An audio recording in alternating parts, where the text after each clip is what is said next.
नमस्कार, सत श्री अकाल, गुड मॉर्निंग। कैसे हो और तैयारी कैसी चल रही है? जब भर्तियों का दौर शुरू हो तो एक एनर्जी आती है, हम मास्टरों में भी आती है, तो स्टूडेंटों में भी आती है, किताब बेचने वालों में भी आती है, खरीदने वालों में भी आती है।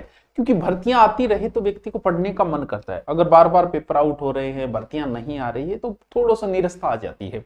तो एक साथ इतनी भर्तियां हुई, कहीं ना कहीं आपने भी सूचना। तो सबसे बड़ी समस्या एक तो रीट वाले, क्योंकि थर्ड ग्रेड के बारे में वैसे कोई बात नहीं बोली गई है, तो कुछ सोचते हैं कि थर्ड ग्रेड भर्ती आएगी कि नहीं। वो एक तो कैलेंडर, ये अधीनस्थ बोर्ड का आरपीएससी का कैलेंडर है वैसे देखे तो, और वो माध्यमिक शिक्षा बोर्ड का मामला अलग है। रीट की भर्ती 2026 में नहीं के बराबर है आगे, ठीक है। होगी तो 26 के लास्ट, वरना 27 में आएगी, वो भी 27 लास्ट तक, क्योंकि 28 में चुनाव है और चुनाव की पूरी रूपरेखा थर्ड ग्रेड पे डिपेंड होती है। तो कहीं ना कहीं इस साल तो मुश्किल है। तो जिन्होंने रीट कर रखा है या बीएड कर रखी है, भाई बीएसटीसी वाले बच्चों के लिए इतनी समस्याएं नहीं है। क्यों नहीं है? क्योंकि बीएसटीसी का बच्चा मैथ भी पढ़ता है, बीएसटीसी का बच्चा इंग्लिश भी पढ़ता है, हिंदी भी पढ़ता है, जीके भी पढ़ता है, और उसके लिए बहुत सारे स्कोप खुले हुए हैं। जैसे राजस्थान पुलिस स्कोप उसके लिए खुला हुआ है, बीएसटीसी ग्राम विकास अधिकारी स्कोप उसके लिए खुला हुआ है, और पुलिस और भी जो भी भर्तियां आती है, क्योंकि उस अब जो बीएड किया हुआ है उसके सब्जेक्ट मजबूत नहीं होते, ना इंग्लिश होती है किसी की हिंदी मजबूत नहीं है, किसी की मैथ मजबूत नहीं, क्योंकि सारे सब्जेक्ट वो पढ़ता नहीं है। सबसे बड़ी समस्या बीएड करने वालों के लिए ज्यादा समस्याएं आती है। रीट प्री का कहीं ना कहीं अगली साल के लास्ट तक हो सकती है घोषणाएं, तो थोड़ा सा समय लगेगा, लेकिन 28 से पहले आएगी। एक भर्ती देनी पड़ेगी, चाहे 27 लास्ट देनी पड़े या 27 मध्य के अंदर भर्ती देनी पड़े, तो वो लंबी बात होगी। लेकिन फिर भी बीएड करने वालों के लिए एक ऑप्शन और है, जैसे वरिष्ठ अध्यापक भर्ती है, ये भी संस्कृत विभाग से है। माध्यमिक शिक्षा जो 6500 पोस्ट है, ये थोड़े से ऑप्शन है। एक सबसे बड़ा प्रश्न यूनिवर्सल प्रश्न है, हर बेरोजगार का एक सीधा सा प्रश्न है, मैं क्या की तैयारी करूं? ये तो एक कॉमन प्रश्न है, और मेरे पास आ भी जाते सीधे, सर मैं क्या की तैयारी करूं? मैं कहूं तू मना नीट ही कर। नीट ही तो कौन करूं? क्यों नीट ही?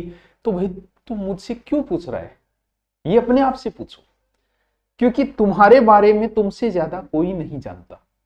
तुम्हें पता है कि मेरी हिंदी मजबूत है, तो फिर मुझे एसआई की करनी चाहिए। मेरी मैथ बहुत अच्छी है और इंग्लिश भी अच्छी है, तो तुझे ग्राम सेवक की करनी चाहिए, पुलिस की करनी चाहिए।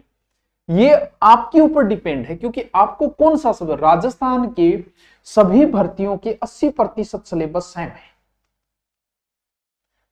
जैसे आपने तैयारी पिछली बार ग्राम सेवकी की तो पटवारी की स्वतः ही होगी, पुलिस की स्वतः ही होगी, एसआई की कोई विशेष नहीं रहा, स्वतः ही होगी, क्योंकि 80% सिलेबस हर भर्ती का सेम। तो ये प्रश्न आप अपने आप से पूछो कि मुझे किसकी तैयारी करनी। दूसरी बात, अगर पहली बार हो तो फिर कुछ नहीं सोचना है भाई, तुम्हें सीईटी की तैयारी करनी ही पड़ेगी। अब आप देखो यहां ये जो कितनी बड़ी एलडीसी भर्ती है, सरकार भी बोल रही है, लेकिन स्पष्ट कह दिया गया है। यहां देखो, एलडीसी भर्ती में वन स्टेज परीक्षा प्रावधान नहीं है, एलडीसी 2025 सीईटी 2024 के आधार पर ही होगी। स्पष्ट कह दिया गया है कि इसी के आधार पे होगी। कितनी बड़ी भर्ती है।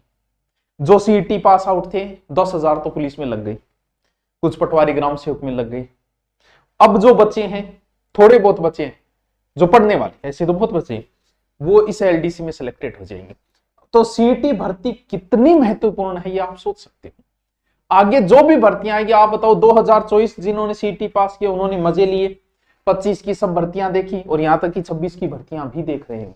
ये एलडीसी 26 में आई, इसे भी वो देखेंगे, और वो आराम से कहीं ना कहीं पढ़ने वाला बच्चा सिलेक्ट हो जाएगा जिसने सीईटी पास की। तो सीईटी आपके लिए सबसे जरूरी है। और बाद में सोचो, पहले ये सोचो कि मेरी सीईटी क्लियर है तो मुझे इन भर्तियों में से तैयारी नहीं करनी है, नहीं क्लियर है तो मुझे सीईटी भी क्लियर करनी है। ग्रेजुएशन हो तो ठीक है, अभी आपके लिए एसआई भर्ती एक बड़ा ऑप्शन है। 1015 पोस्ट बहुत बड़ी पोस्ट होती है, शानदार पोस्ट, एडिशनल एसपी बन के रिटायरमेंट होता है। इस भर्ती में लग जाओ बच्चों, जो भी ग्रेजुएशन है, जिसका थोड़ा सा भी मन, आरएस लेवल की भर्ती है, आरएस की बराबर की भर्ती है।